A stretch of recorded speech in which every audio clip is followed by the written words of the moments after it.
Hello, everyone. Welcome to Bible Discovery's The Weekend Show. It is our first show of 2026. I'm here with my husband, Matlock. My name's Corie, if this is your first time with us. Hi, Matlock. What's going on? Happy New Year. Happy New Year, everybody. We hope that you had a good holiday season and that you're ready to jump into the scriptures. I know that it's only January 2nd when this is being released, so you've only got a couple days of Bible reading under your belt. But today we are going to be taking a look at Genesis 1-9 and Psalm 1-3 because that's our first official week of January. Really, it's Thursday to Sunday. So we have an opportunity to kind of slow down and focus in on the beginning of Genesis, which is exciting. Right. Okay, so the weekend show. This is where we review our week's reading because we're reading through the entire Bible in 2026 again. And we discuss big issues that pop up as we read the scripture. And we also discuss your questions that you send us via the comment section and also through email if you're not watching this on YouTube.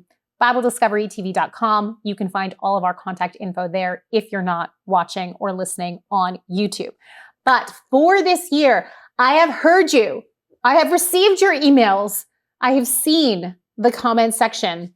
There's only a few. There's only been a few requests in the comment section on YouTube. We've gotten more emails and even phone calls here at the Canadian office about bringing back the weekly recap, which is where I just take a couple minutes and I go through kind of a bullet point list of what it is that we read in the Bible this week. So here we go. We're doing Genesis 1-9 and Psalm 1-3. Are you with me? I'm here. I have no choice.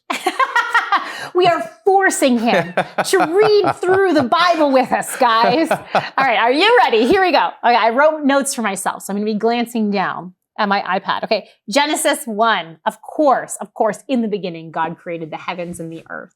And the earth was formless and void, and darkness was over the face of the... Okay, we know this, okay? So, Genesis 1, this is the account of creation, days 1-6. So on day 1, God creates light and he separates the light from the darkness. He names the light day and the darkness night. On day 2, he creates the firmament. On day 3, water is gathered together to make the dry ground and the sea distinct from one another. So we have sea, water, and land.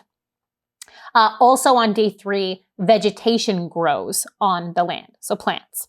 On day 4, God creates the sun, the moon, and the stars. We're told they're for knowing the seasons and the days and like a clock.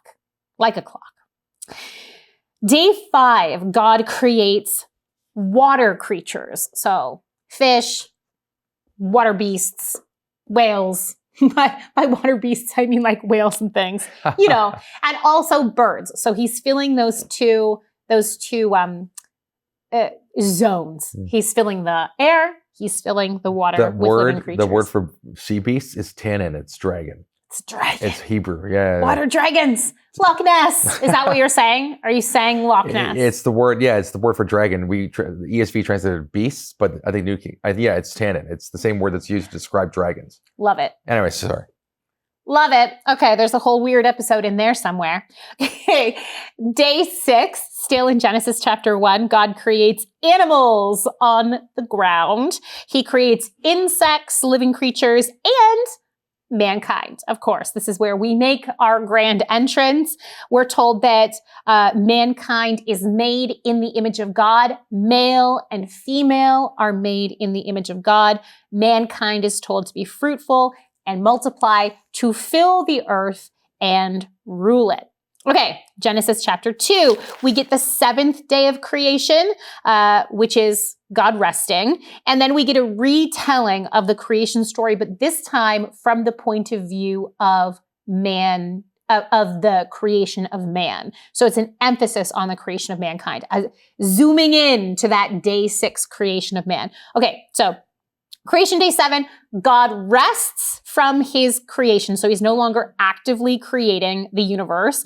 And he inaugurates the Sabbath, so the day of rest. He makes it holy. He makes it set apart, distinct, different from other days.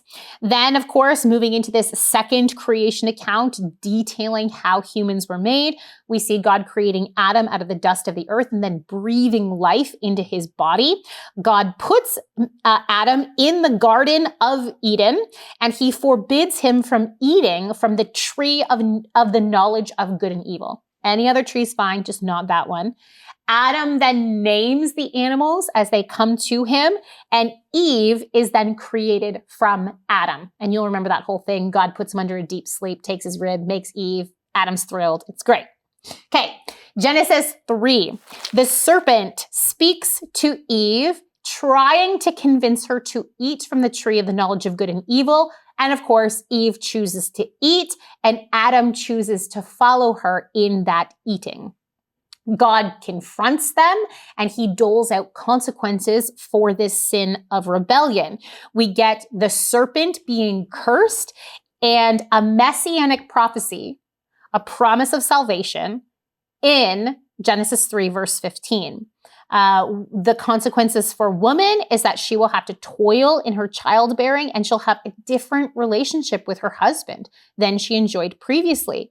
For the man, we see he will experience the difficulty of a cursed ground, and he will toil in providing. So there's this hardship and worrying element that's now introduced to the life of mankind. We're also told in Genesis 3 that God made clothes of animal skin to cover their nakedness, which is directly associated in Genesis 3 with shame. So God covers humanity's shame, but it involves the death of an animal. He uses animal skins to do so. God banishes Adam and Eve from the garden so that they cannot eat from the tree of life and live forever. Interesting details. Genesis 4, we get the history of Adam and Eve's children, at least some of their children. So we see Eve having two sons that she names Cain and Abel. Abel is a shepherd. Cain is a farmer. Abel's offering to God, they're older at this point. All of a sudden they're older.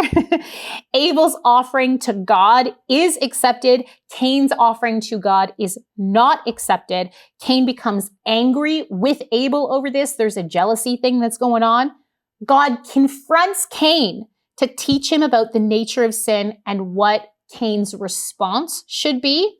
But instead, Cain rejects all that and he kills his brother Abel. He murders him. God confronts Cain again. He banishes him from the area that he's living and from working the ground, which was Cain's profession. That's what he did. He was a farmer. Cain would now be cursed to become a wanderer on the earth rather than a tiller of the earth. Cain says that that's more than he can bear because he will be, quote, hidden from your presence, meaning God, hidden from God's presence. And he's afraid that he will be killed by others for this murder. So God puts a mark on Cain for his own safety. And then Cain leaves and establishes the city of Enoch. And we're given the story of Cain's descendants. And it's not great, to say the least. We're also told that Adam and Eve have another son named Seth after Abel is murdered. It's their next son after Abel's death. And the Bible tells us that at that time is when people began to call on the name of the Lord. So does this signify God's presence was removed more? We're not sure, but we know at that point people felt it necessary to begin calling on the name of the Lord. Okay, Genesis 5. We got the genealogy of Adam to Noah, and then we're told that Noah has his sons, Shem, Ham, and Japheth, when he is very advanced in age. He is 500 years old. Genesis chapter 6. Humanity has become evil at this point. We're told the sons of God mate with women, human women, and the resulting offspring are called Nephilim. Noah also gets a message from God that he needs to build an ark because God is going to judge humanity. All right, Genesis 7. The flood begins. Noah and his family go into the ark. They take 7 pairs of every kind of clean animal, 1 pair of every unclean animal, and 7 pairs of every kind of bird. And then the flood begins. Genesis 8, we got the end of the flood. The water of the flood begins to recede. We're told the flood lasted 150 days altogether. The ark, of course, it comes to rest on Mount Ararat, actually the mountains of Ararat, to see if it was good to leave the ark. Noah let go I feel like I should pop quiz you now, Matlock. What did he let go of? Was it a raven or a dove? It was a raven. Okay. Maybe I will start pop quizzing Is you. this what's happening in the now? middle of these. Maybe I should just Should we just pop quiz Matlock? I had an intrusive thought, like make Matlock answer some of these questions. Maybe we should. Let me know in the comment section if I should pop quiz Matlock. Okay. He releases a raven. It comes back. He releases a dove. It comes back. 7 days later, he releases the dove again. This time it comes back with an olive branch in its mouth, that famous image of the dove with the olive branch. This is where it comes from. 7 days later, Noah releases the dove again. This time the dove doesn't come back. Presumably, it's found a place to nest and live. So God calls the humans out of the ark. So the family comes out, they build an altar to God, and they sacrifice some of those extra pairs of clean animals to God on the altar. And God promises to never curse the ground or destroy all living creatures with a flood like that ever again. So he's not saying there will never be floods. He's just saying not like this. Genesis 9, the covenants continues, as does the history of Noah's family. So God blesses them. He gives them a command to be fruitful and multiply. And there's a few elements to this. He tells them animals are going to be afraid of them now. Before, apparently, they weren't afraid of humanity, which is interesting. Animals can be eaten, only don't eat meat with the blood still in it. That's the caveat there. And a rainbow becomes the sign of God's covenant that he will never flood the earth again. So the true meaning of the symbol of the rainbow. Noah plants a vineyard, he gets drunk, and something bad, something sinful happens, something shameful happens when Ham and Canaan see Noah drunk and naked in his tent, and Canaan ends up being cursed by Noah. So there's a whole thing we can talk about there. And that's where our reading in Genesis ends. And of course, on Sunday, we're supposed to read Psalm 1-3. And Canaan is Ham's son. Yes. Yes. Correct. There you go. I added in the pop quiz for you. Yeah. You did it. I didn't even ask you. And you just did it. That's right. Psalm 1-3 is interesting as well. So Psalm chapter 1 introduces a recurring theme in the Psalms, which is the way of the righteous contrasted against the way of the wicked. Right. So in Psalm 1, the righteous delight in God's law. They meditate on it daily. The wicked don't, and they are like useless chaff. In Psalm 2, we have another theme introduced in the book of Psalms, which is God and then God's king, God's representative on earth, which is interesting. So we see wicked nations rising up against God and against his anointed king, but the righteous find success through serving God and honoring his anointed king. We've got this a thematic connection, if you will, between Psalm 1 and Psalm 2. They both compare the righteous to the wicked, but chapter 1 does that on an individual level. This is what a righteous person looks like versus a wicked person. And Psalm 2 does it on a national level. Here's what a wicked nation looks like. Here's what a righteous nation looks like. It's interesting. Psalm 3 then opens with a note that it was composed by King David in a terrible time when he had to flee Jerusalem. He had to leave Jerusalem for his life. He had abandoned the throne of Jerusalem because of his son Absalom's coup. And the main theme of Psalm 3 is that God is a shield, so we should trust in him at all times. And that's the recap. It's a little bit long-winded, but we got there. I'll have to shorten it down when we have more you've verses. opened up a can of worms now I'm thinking about it, because it's like this was a short week. It was. It was. So we're going to... Well, I will shorten it more. I took my time with this one because I knew that we only had to do Genesis 1 to 9. Fair enough. But in the future, I will shorten those recaps of the chapters because... Interesting. For time's sake. Okay, interesting. What do you think? Did anything strike you there? Well, Genesis 1-9 is always very interesting. There's so much to talk about there.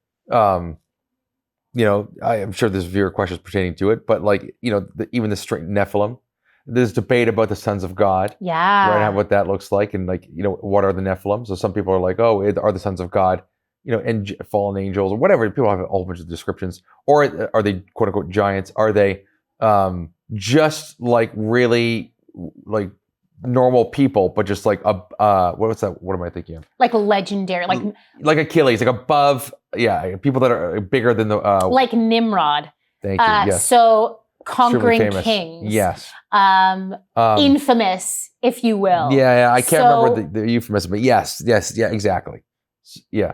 Men of renown. The only reason why I don't think it's that men of renown, is because Nephilim means strange flesh. Yeah. It doesn't mean like it would be weird to be like, oh, the kings took everyone's daughters and made, princes. That would be like, oh, that would make sense. But that's kind of normal. That's normal, but it says strange flesh, which makes it like why would the king, like a conqueror king, taking other people's daughters, having children through them, all of a sudden to me that doesn't work. Mm-hmm. So especially because those children are given a specific, given the title Nephilim. Yeah. And then that shows up later.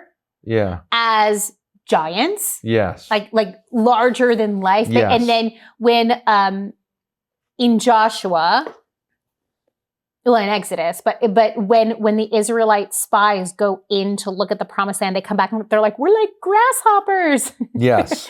in comparison. And yes, I know the arguments. I know that could be, well, the people of Israel are smaller in size than the amount of people, like amounts. Well, if you have like a group of people that are like NBA sized people, and then you have a group of people that are like your size, which is like 5'3". Yes. You'd be like, these people are double my size. They're giants. Like they're just huge.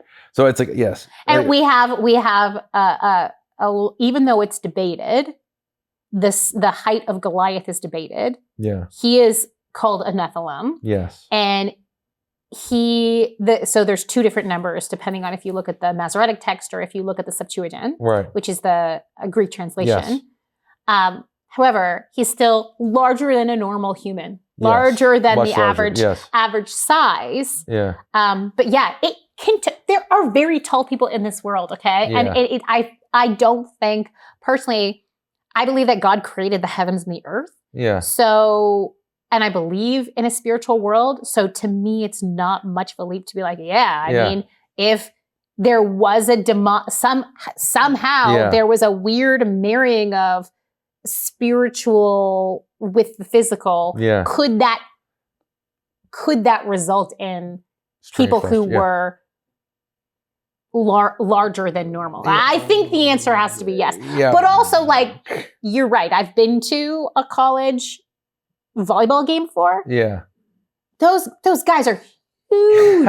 And to me, who is 5'3", literally. But but yeah, even so, my brother's 6'5", right? Yeah. So if I'm, even like at 5'6", like if someone's 6'5", you don't think he's a giant, you just think he's big. But you get someone 7 feet tall. But 7 feet tall, because it adds more width and everything. But then you get and someone who's 7 feet versus 6'5", it's a huge difference. Huge difference. And you're like, whoa, like that's a big man.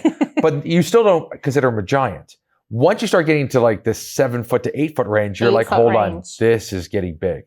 And so that's kind of like you would be like, okay, he's really big. Mm-hmm. You'd be like really big. So again, I know there's context here about how big the Israel, all this different stuff, but yeah, I think that something spiritual happened there, especially to warrant the flood.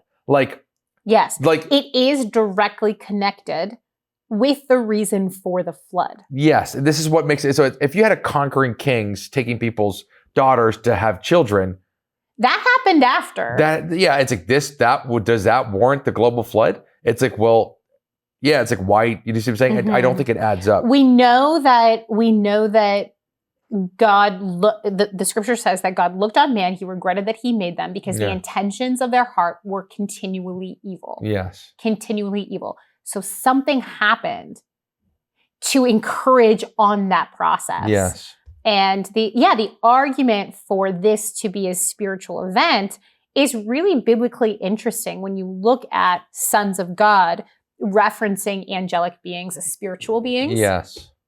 It follows. Yes. That is where I lean. And there is again, as the argument would be, well, it's referring to people, because even, again, Masoretic versus Septuagint. Yep. But But again, there's a coalescing relationship here because sons of God is also referring to people because people are, right, tripart. So it's like you have body, soul, and spirit. So when you think about that, it's like being sons of God, right? Like we're included in this in some sort of sense. And that's what gets people all like, well, what's the narrative context? But because it's as contrasted to the daughters of men. Yes. So there's a contrast between the sons of God and the daughters of men. Yes. And yes. Just because there's grammatical, like people are like, oh, the grammar here, if you just take this one word and then look at the grammar over here, it's this one word. It's like, well, grammar is dictated by the narrative. It's like, like there is grammar that's like elucidating to how to understand it. But it's like when you read the whole thing, right? The narrative gets more, the grammar gets more informed about what it's supposed to mean. So it's like you can have your definitions all day long, but again, language is pretty fluid. So it's like if the meaning is the sons of God are contrasted to the daughters of men, right? Specifically, and then it creates the flood because strange flesh came in the earth. Yeah, it's like okay, it sounds like something radically happened. Yeah, not your everyday occurrence, right? And the New Testament books of, this is controversial as well, the New Testament books of Peter and Jude do seem to reference back to this. Yes. I know some people say, no, it was a different event, but if you check out 2 Peter and Jude. So depending, again, what denomination you are. If you're Lutheran, you're going not the spiritual route, let's say the Michael Heiser route. You're not going that route if you're Lutheran. Sure. But if you're going, let's say, like our route, you're going to say, okay, this looks spiritual. This looks highly spiritual. The spiritual world's weird. It's weird. And by weird, I mean not something that we regularly interact with on a conscious level. Right. So if God became man, which is mysterious enough, okay? So there's weird things. We know weird things that can happen, things that are beyond our understanding, different things. It's like if this is kind of like a what do you want to say? Like a perversion of what was to come. And it's like this whole idea of like Satan and the demonic forces very early on were always going to trying to perverse God's kingdom that was trying to come. And so it ends up being a reflection, like a reversal of the incarnation in a sense, like a distortion of it very early on. So I think narratively, it actually has a stronger relationship in the text for the whole grand meta narrative of Scripture than it does the other version.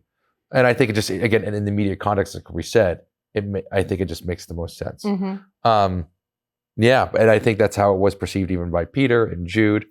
And that's the gloomy darkness. We read that last week, right? This idea, you read it 2 Peter. These beings were kept in chains in gloomy darkness. Yeah.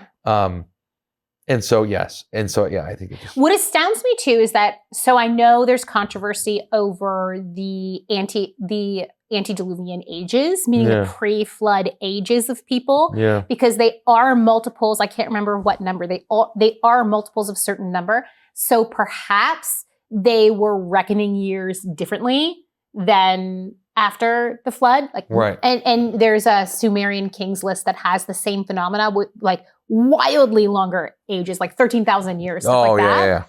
But again, multiples of a different number. So maybe they're reckoning time differently. Yeah. Fair enough. Maybe we've lost the true ages. But even afterwards, like when you get into Abraham and Isaac, they're still living well beyond 100 years old. Yes. And so what's interesting that if you do take it at face value, I'm admitting that it may not be meant to be taken at face value. Right. But if you do take those ages at face value, or even if you just say, okay, even if it wasn't like 500 years, 900 years, 800 years, it was still longer than what we experience today. It's kind of a more money, more problems phenomena where you've got longer ages, longer time to compound your sin. You know, where you've got these people living for a very long time. And well, in my mind, I think, well, that should be a mercy because the older you get, the more wisdom you should get, the more you should realize that you're very foolish and your heart is deceptive. But instead, the opposite was happening. They had time to compound and compound and get worse compound and worse. Their sin.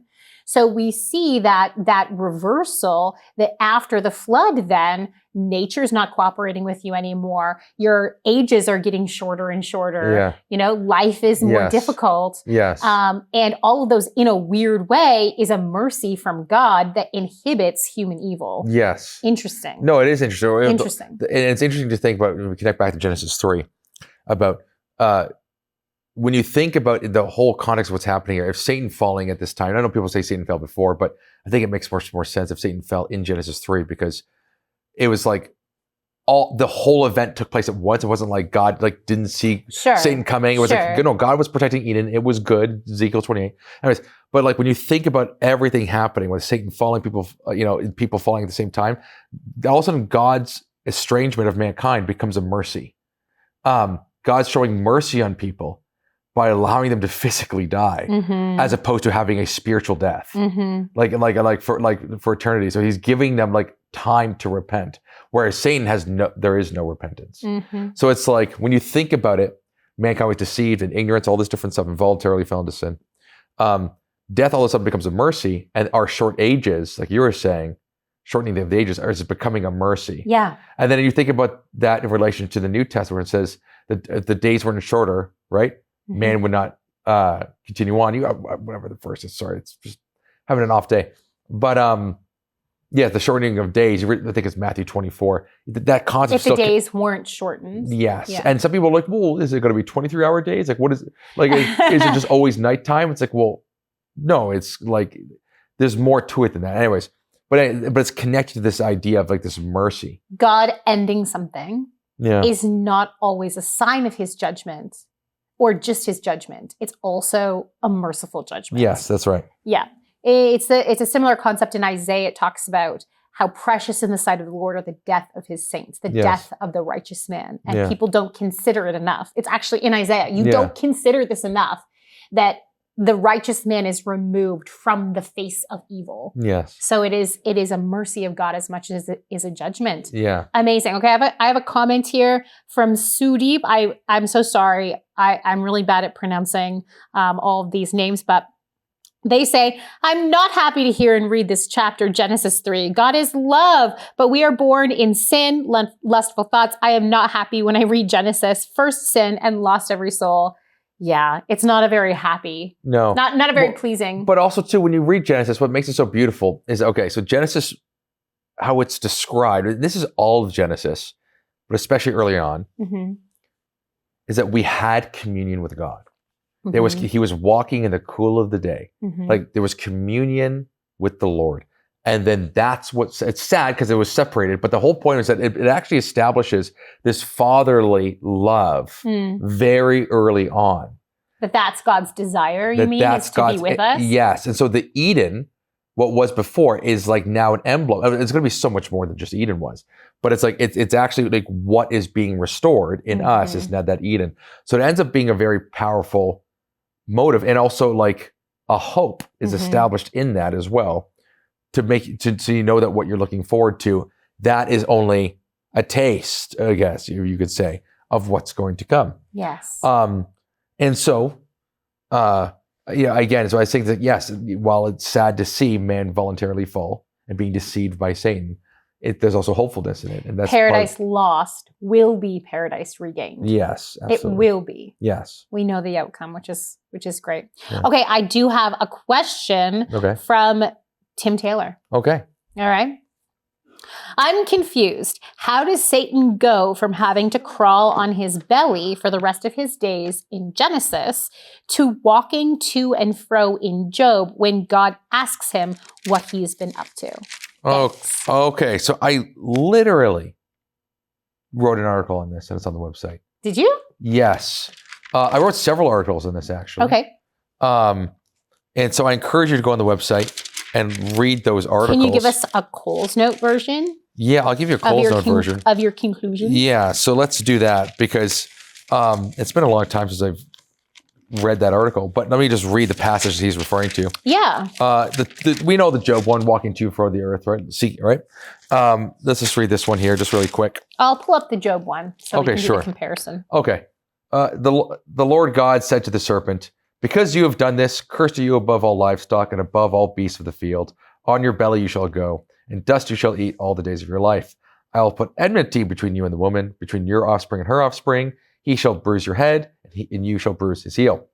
Okay, now you got Job. I do. I'll start in verse 6. Now there was a day when the sons of God came to present themselves before the Lord, and Satan also came among them. The Lord said to Satan, "From where have you come?" Satan answered the Lord and said, "From going to and fro on the earth, and from walking up and down on it." Okay, so the debate is over the physiology of this, because again, people were looking at this very physically. We're dealing with spiritual, supernatural creatures. And some of these people have, if you look at the cherubim, the angelic creatures, some of them have got 4 faces. Some of them have got eyes all over, right? It's like they got 6 wings. It's like, this is not, you can't look at it like an animal kind of thing. Like, this is not your biology class, right? Okay, this is not the same thing. The physiology is also hyper symbolic and meaningful towards something else. So, but within that, this actually still makes sense, because the word nahas, which I think is what you see here for serpent, is also paralleled in Exodus with tannin, which is dragon. So it's a serpentine dragon. Okay. Then it talks about him walking. So you have a serpentine dragon man. Okay. So because he still has this personhood about him, right? So however the physiology works, you see this person with the head of a goat, with legs. So he's a serpentine dragon man. And that's kind of the in Genesis, he's called a dragon, the ancient serpent, right? And in Revelation. In Revelation, yes. in Revelation. So again, so you have this serpentine dragon man, and that's the physiology that is being described of him. Now, I think that's all very important, because the physiology represents something else. Because he's walking to and across the earth, trying to accuse people, to condemn them, which again, it says elsewhere in the New Testament that he has the power of death. In other words, he's like a prowling lion. He's looking for someone to devour. Okay, that's what he's doing. He's trying to accuse people, to condemn them, to spiritually eat them. He's trying to destroy you like a parasite. He wants to eat you up. Sin's at your door, right? And he's trying to consume you. He's lying at your door waiting. That's what Satan's doing. And so when it says here, that he's on your belly you shall go, and dust you shall eat all the days of your life. Satan, okay, he's literally, what are we made of? Dust. From dust you are, dust you shall return. It's just later on. Satan is literally eating man. That's what's like, this is the imagery that's happening. So it's not like, even though there's like a little bit of poetry that's happening here, it's not just a metaphor. It's actually representing something that's very real and much more robust. It's not just a serpent, snake swimming through the grass, like licking dust. Yeah, that's the imagery that's being portrayed.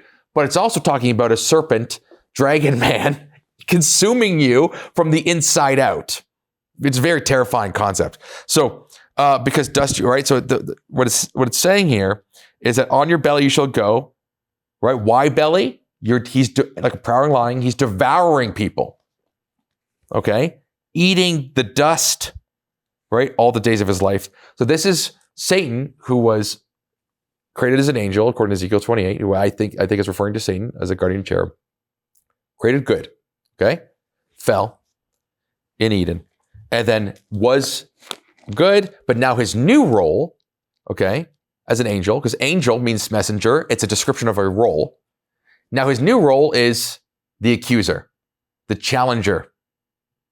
He's got a new role. So as an angel, their descriptions are the definitions of their purpose defines what they are. So he's no longer an angel. He's a fallen angel, which is an accuser. And so that's what he's doing. He's trying to bring people to spiritual death. And again, that's the reason why in 14 and 15, I think it's all referring to Satan, personally. It's all referring to Satan. And that's why it says there'll be enmity between you and the woman, between your offspring and her offspring. Again, that word there is seed, right? Between your seed and her seed. What's his seed? Christ says this. Mm-hmm. Satan's seed is you brood of vipers, mm-hmm. right? The Pharisees and Sadducees at the time. False teachers, false prophets, right? Christ literally calls them a brood of vipers, which is referring back to this. So anyways, the point here to be said is that it's all the physiology is symbolic language to describe the actual nature and purpose of Satan and what he's doing. Now, whether or not the physical imagery, and like let's say we go to heaven and they're physically exactly the way they're described in the text, or at least, again, this is human, right? Doing our best way to describe as fallen creatures. The Bible's perfect, using imperfect people to describe something that's so beyond us. So the text is describing something, it's seeing these angelic creatures and doing its best way to describe it.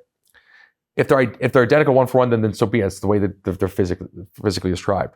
But it's also deeply meaningful and symbolic of something about the natures and their purpose. So that's what I'm saying. If that all makes sense, I'm sorry if that's... It does, but I want to kind of boil it down and ask you clarifying questions. Sure. So do you believe that snakes once had legs and then this curse takes away their legs? Okay, well, I don't think, put it this way, I don't think it makes a difference. It's possible, and it's very possible that it was a possession process. And that's what I'm trying to get to. Like, do you think that this was just a physical manifestation of an angelic being, Satan, where he appeared like a serpent? Yes. Or do you think it's possible that he possessed a serpent? Yes. And that way there is a physical one-for-one that snakes used to have legs and now they don't. Do you see what I'm saying? I know what you're saying. So I think both are options. So it's like, I think the primary purpose of this is not to talk about that snakes no longer have legs, because that has nothing to do with the narrative. It's not about salvation. It's not about condemnation. It has nothing to do with morality. But it is a consequence given to the serpent. Who is Satan. Correct. So the primary target is Satan, primarily. If there's a secondary target in mind, like a serpent, like just your average snake, that's also fine too. Because if Satan possessed a snake to do this, the two options are this: concealment, right? That Satan concealed his true form as a serpentine dragon man and just appeared as a snake, right? He concealed his true form, or possession, in which still as a serpentine dragon man possessed a snake. Those are your two options. Both are fine. Like it doesn't really make too much of a difference, because the whole point is not really about whether serpents had legs and didn't have legs. It's really just about Satan, right? Destroying mankind. And that's his new role and purpose. I also do think there's a third option that sees Satan either appear in the form of a snake as we know them today, or possess a snake as we know them today. And then the curse is speaking to Satan, you will now be like the serpent that you either imitated or possessed, who never had. You're going to go around on your belly with the dove. So you have concealment. There's technically, there's three options. That's all. I'm just trying to clarify it here. So here's so Greek mythology, Zeus turns into a swan. Okay, so I think that's the least likely option, that he's transforming from one body to another. Okay, I don't think it's that. I think it's two options: serpentine dragon man concealing himself as a normal serpent. But he's a serpentine dragon man, so it's like he's appearing like that. He's hiding. He's concealing his full form, but he's still by nature a serpentine dragon. Okay, that's concealment. Possession is, again, as a serpentine dragon man, possessing just a normal serpent. I think those are your two most viable options. That's actually in the article itself, but I don't think it doesn't make a difference really. It's not really about that. Okay, so then for Tim, when we get to Job, why would then Satan say, I've been walking to and fro on the earth?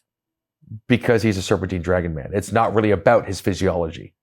Because I'm saying, because again, the angelic creatures, their descriptions, they got 4 faces, they got 6 wings, they're walking around. Their physiology is not like your normal physiology. Right. So he's going to and fro the earth, seeking like a lion, prowling lion, seeking someone to devour. Right. It's describing his nature and his purpose. The physiology is not the primary concern. Right. So it's like, yes, he's as a serpentine dragon, an angelic creature who appears as a serpentine dragon man, is doing both. Now, again, he calls him a serpent, but we know this is right. So this is kind of akin to I know it's a really poor analogy, but it's all that I can think of off the top of my head. If I say to you, I have to run to the store. Yeah. I'm not saying I physically opened the door of our house and ran to the store. Yes. I'm saying I walked to our car, I turned it on, I drove there. Yeah. I got out. I got what we needed. Yeah. I drove home. And you did so speedily, let's say. Yeah, Yes. but I say I ran to the store. Yes. So it's a way of communicating what I have been doing without Yes. talking about the physiology. Yeah. I'm not breaking down. I didn't. Yes. Yeah. Yes. And it's like, but Is that kind of what yes, you're saying? because it's like, because it's also not metaphor. So it's like, it's not a metaphor. Like the angelic descriptions are actual, Mhm. but you know it's more than that because we can't describe it like perfectly, Mhm. right? This human language is limited. So it's like, okay, so in some sort of way, Mhm. Satan's a serpentine dragon man, Mhm. okay, in some sort of way. But again, yeah, so him walking is not, like you're saying, whether it's running, the whole point is that he's going to and fro the earth. He's looking around. He's looking around. He's also not looking around for people to He's accuse. also not a lion, Yeah. right? You're referencing here. You're referencing here. 1 Peter 5 verse 8. Be sober-minded. Be watchful. Your adversary, the devil, prowls around like a roaring lion, seeking someone to devour. So here's what's important. He was right. So he's called your adversary, the adversary of the church, Mhm. right? So he's adversary of God. He's accusing us before God, right? Mhm. He's now right now he's our adversary in the New Testament. That is why in Romans 16:20, right? We're going out and we will crush Satan's head, our feet. That's the description. Mhm. Our feet crushes Satan's head. So it's again, this is all a parallel to working in itself of us defeating this serpentine dragon man, who again, this lion is again, that is more of a metaphor. When you talk about the other things about Satan's description, is his angelic descriptions. Mhm. It is all like he's a dragon, he's a serpent, he's Leviathan, Mhm. right? It morphs all these reptilian languages, and yet he's also humanoid at the same time. So again, somehow in the spiritual world, nature and purpose and physiology Work together. Yeah. Right? And in our purpose it is too, but it's not quite the same. Mhm. So again, we're working with veiled images. It's like So basically what you're saying is, yes, this is weird. The spiritual world is different than the physical world, even though they overlap. Yes. But this, we know for sure, this is functional. Yes. Rather than strictly a physical description of what is happening. Yes, and exactly. Okay, I think we've boiled it down. Because the spiritual nature and reality of things just doesn't work the same. Yeah, so agreed. It's like how, agreed. Right, it's like so we're speaking. Yeah. I make sounds to you. Okay, those sounds carry meaning inside them. You can't see the meaning inside them. You can hear that, you digest it and you understand it, and those meanings go into your heart or whatever.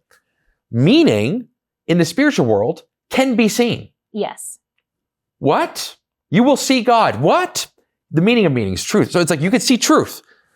This is not the same. This is just not operating the same level. So our senses in Eden since Eden have fallen. Yeah. So one day we'll see God like we were in Eden. Exactly. Yeah. So our senses are now dulled. Yeah. They're by sin and death. Paul says we see in a mirror dimly. Yes, our senses are dulled.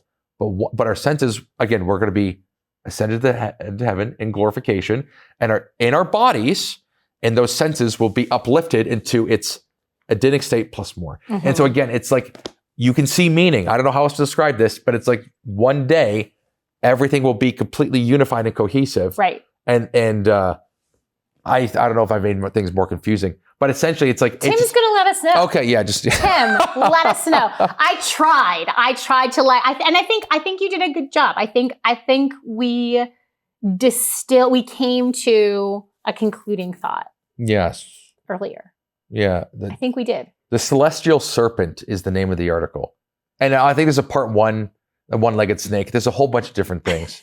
And then when did Satan fall? Yeah, those are the three articles. On our website, BibleDiscoveryTV.com. That's right. And those are all connected to this discussion. But yes, I hope that makes sense. Tim's going to tell us. Okay. I'm trying to wrap it up. Yeah, sorry. I feel like you're like, let's keep talking. I'm like, no, we gotta go. We gotta go, guys. I really hope you enjoyed the show. Let us know what you think. Please pop in questions for upcoming episodes as we're dealing with Genesis, Exodus, Leviticus, Numbers, and Deuteronomy on the next couple of weeks coming up here. So I hope you have a really great week coming up. Blessings of God on you. Happy reading and happy studying.